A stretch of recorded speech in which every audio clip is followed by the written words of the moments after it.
Working in the COVID environment in the UK, I found really, really difficult. How free can we be with our words in this interview? It was a shambles. Britain was just in a complete mess by then. People were just dropping like flies.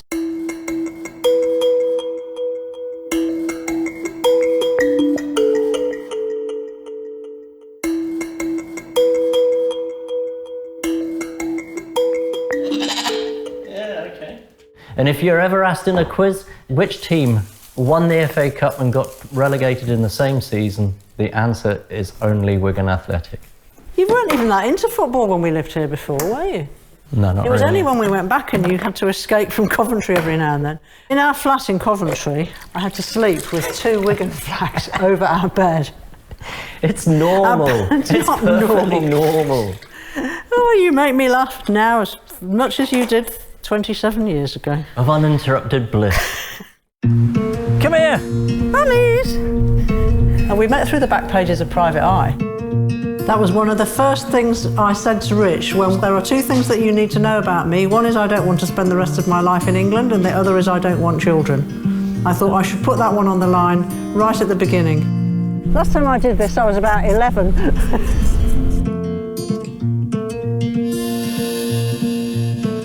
I was a GP in Carpety and Rich was radiographer in Wellington. And then in 2006, life got a bit difficult. We got a phone call to say that my brother had taken his own life. So we went back to England and we lived in Coventry near my parents. My father died 5 years ago now. I was very clear in my mind that there wouldn't be any chance to come back to live until my mum had died as well. She said, if you wait till I die, then you might never get back to New Zealand, so why don't you go now? We knew that this place was for sale.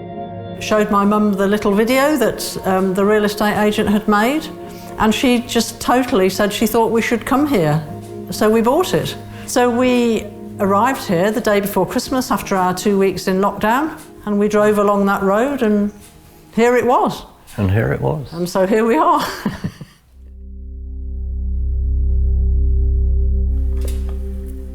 This is as therapeutic as stroking a lamb.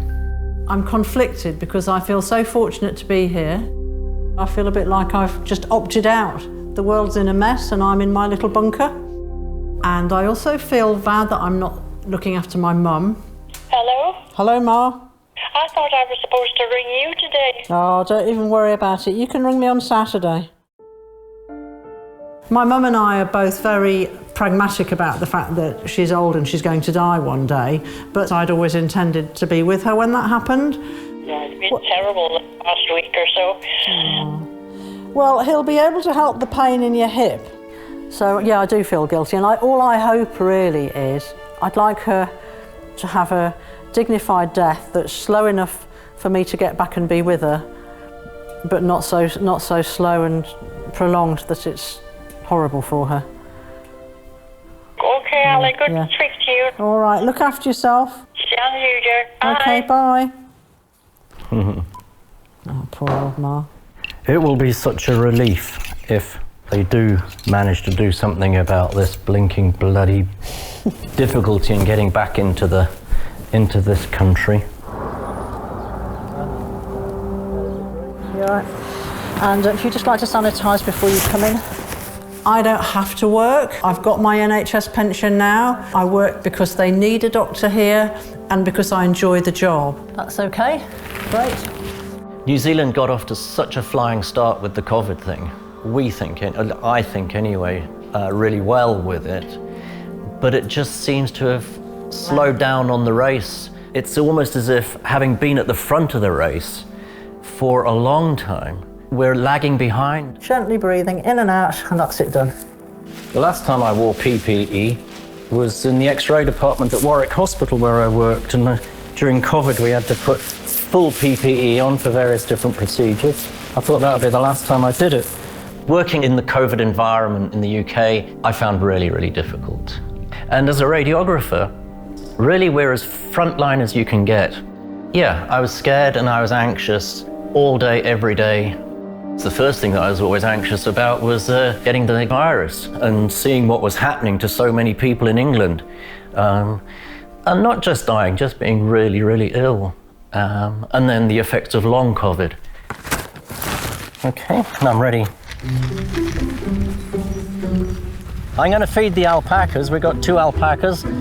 One of them is called Callum McManaman, who was man of the match in the FA Cup final when Wigan beat Manchester City 1-0. And Macca the Packer. Macca! Macca! Come on! Come on, Macca! Macca, here you are. Come on, Macca. Look at that. PPE, because bloody hell do they spit and it smells horrible, and you can see from my visor that it's covered. Come on, Albie. Albie, we were visiting some friends in the other valley, about 10k away. They said Richard, who breeds alpacas, is going down in Kaikoura and he doesn't want to take them with him. Do you want any alpacas? And anybody who's offered an alpaca, why would you say no? Look, there's a good gob full of regurgitated grass. We've got 8 hectares here. I'm not a country boy, no, I'm a city boy. And we've ended up here not having a clue what to do, but we're trying our best and having some fun. We've got guests, haven't we? We've just got a couple of guests who have come to visit us, 3 of us. They just walk in as if they own the place. We've got Lambretta. Lambretta is the little one, who's just having a little scratch, and we've got Lamborghini and Lambrusco. I'm going to mix up the milk because they get a little bit anxious if they're, like the rest of us in fact, that if the meal time is delayed. Come on! Yeah, you're being chased! Bloody hell. It's all completely under control. It's kind of peaceful, really, isn't it?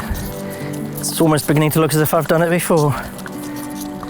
And they've got that look of absolute ecstasy and bliss on their face, as if this is maybe a local Martinborough Chardonnay. These 3 animals are the first animals I've had in my life. In Coventry, where we looked out of our flat, we looked out onto sort of rabid squirrels and a few pigeons. I can't believe how fortunate we are to be here. After living in a flat in Coventry for 13 years, I look at this and I just think, how have we ever managed to end up in this? Ironically, poor old Tim, he would have loved this place. He was a Metropolitan Police dog handler, and he always worked in the shittiest areas of London, excuse my language. And I think he actually had PTSD, and then when his own crisis came, he'd got nothing left. When he died, I had to go and clear his house, and there were loads of brochures about New Zealand in his bathroom and in his van. And he'd been planning to come and visit, and I never knew. That was what took us back to England, because when something like that happens, you just know what you have to do, really.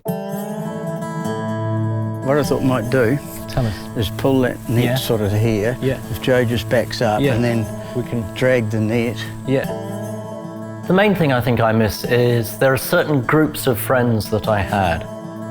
Having said that, we're meeting really good people around here. And we've been made incredibly welcome. Yeah, I was worried that it would be like, you know, you'd have to live here 30 years before anybody spoke to you. But it's not been like that at all. As a newbie to the valley, I'm really pleased that I've been able to come down and, you know, help out with local things and meet people through it. We do need a hand, so it's really good to have someone intelligent as well, Richard. I know you need it for this. The biggest change of the lot was that we lost Lambretta. Lambretta got really ill. Can you move her over a little bit to the side? Which way? All right. Just the other way, so I can do round here. That's it. All right, Lammy. It's all right.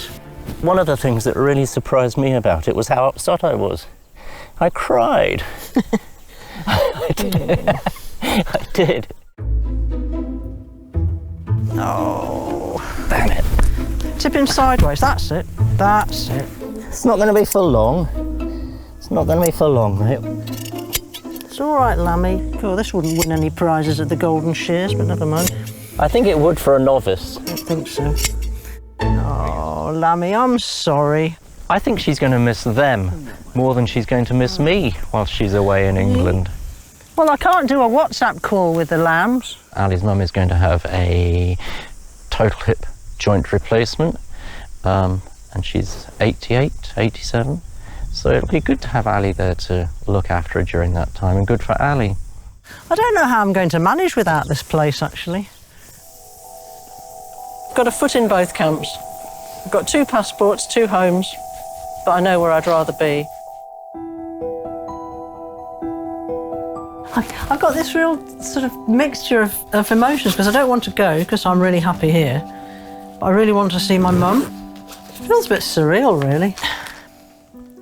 Like the last time I was in this country and packing up to go, it was for a horrible reason. Yeah, I'm coping, I'm keeping it together, but I suppose I'm not too happy about it. But it'll be fine. She's doing what she has to do, and I'll keep this place together. Goodbye, Lummy. I'll see you in 4 weeks. You better not forget who I am. Pal! Yeah? Your Uber has arrived! Okay. Bye-bye. Meh. Look at him, he knows something's up. While I'm away, you are not to go up any ladders. And don't do anything that might involve any sort Nothing. of... I think I'll interrupt you there and say I won't do anything. No, that sounds like convenient, Bliss, darling.